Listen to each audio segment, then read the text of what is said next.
Буквально несколько минут назад стали известны трагические новости о семье актрисы Анастасии Заворотнюк и последние новости о антикоррупционном комитете и его работе. Зрители с большим стажем могут помнить, что еще 2 года назад дочь Анастасии Заворотнюк, Анна Заворотнюк, была осуждена на несколько лет за финансовое мошенничество в особо крупном размере и жестокое обращение к своей матери. В период с 2020 по 2022 год все финансовые средства, которые поступали на лечение Анастасии Заворотнюк, ее дочь Анна Заворотнюк складывала себе в карман и вела на эти деньги шикарную жизнь. 26-летняя девушка на все финансовые средства, которые предназначались для лечения ее матери, покупала себе шикарную недвижимость, отдыхала за границей и открывала крупный бизнес. Более того, 1,5 года назад Анна Заворотнюк попыталась совершить покушение на Петра Чернышова, который собирался раскрыть схему ее обмана и финансового мошенничества. Анна Заворотнюк ради денег не гнушалась практически ничем.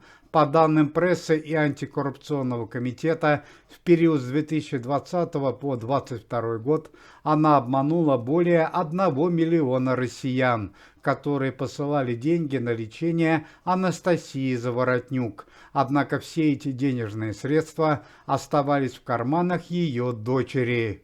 Но всякому преступлению приходит конец. Осенью 2022 года Анна Заворотнюк получила заслуженное наказание в виде лишения свободы 7 лет в Свердловской женской колонии. Вчера вечером поступило трагическое сообщение о судьбе дочери Анастасии Заворотнюк. Во время допроса и следственного эксперимента Анна Заворотнюк при помощи одного из охранников попыталась совершить побег.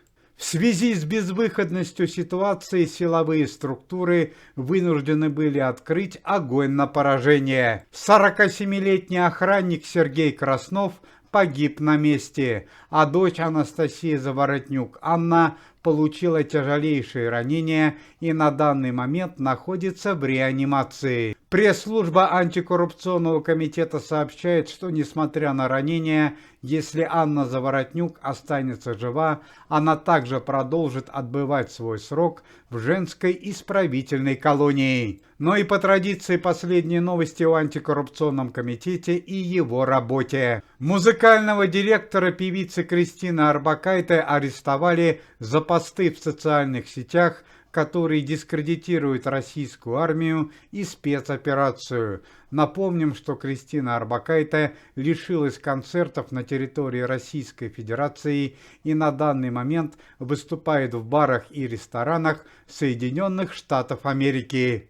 При помощи оперативной работы членов антикоррупционного комитета и силовых структур в городе Вологде был предотвращен террористический акт. 5 студентов местных вузов попытались совершить поджог на одной из железнодорожных станций. В России завтра на 12 часов назначена коллективная молитва за известного певца и члена антикоррупционного комитета Льва Валерьяновича Лещенко.